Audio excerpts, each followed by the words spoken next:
Months now, we have been hearing from many of you fed up with sky-high BGE bills, and rightfully so. Tonight, Baltimore City Council members had a meeting to find out what can be done to find some relief for customers. WJZ Live at 11 o'clock tonight. Our Bryant Reed on your corner in Baltimore City. And Bryant, you heard from City Council and customers who are just beyond fed up at this point.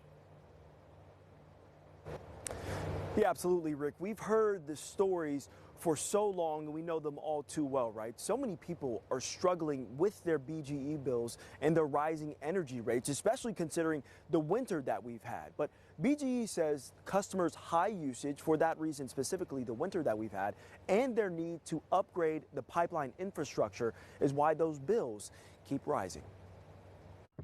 Protests over BGE utility rate hikes. What do we want? When do we want it? Now! And calls for a new means of energy in Baltimore City. We demand a transition to publicly owned utilities, a democratic system where we have local control, where energy is treated as a right, where no Baltimorean has to choose between heat and a home. We aren't just fighting for lower bills, we're fighting for the power to own our own future. Councilman Mark Conway joined the group. We need a public power authority. We need people that will ensure that power be affordable, renewable, reliable, and it's only accountable to the people.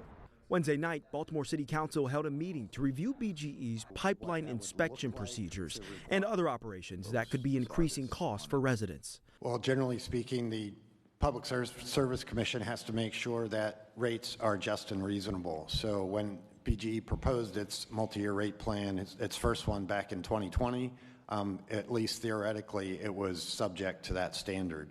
BGE profited over $575 million in 2025, and Baltimore City Council expects them to ask for another multi-year rate hike in the coming months. But in a letter to the council, BGE says the hikes are necessary, citing their need to proactively keep up infrastructure, and says Maryland's record low temperatures this winter also drove up energy use and in turn caused higher than average utility bills. Nevertheless, families are struggling. Since last year, my electricity bill and gas bill has increased from $104 a month to $500 a month.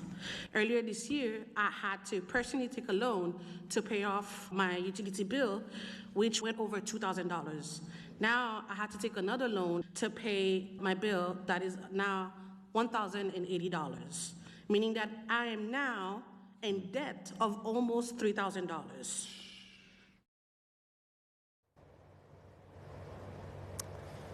Now, if you're somebody who is struggling to pay your utility bills or any other bill for that matter, we may have the help that you need on WJZ.com. So go ahead and take a look. On your corner in Baltimore City tonight, Bryant Reed, WJZ.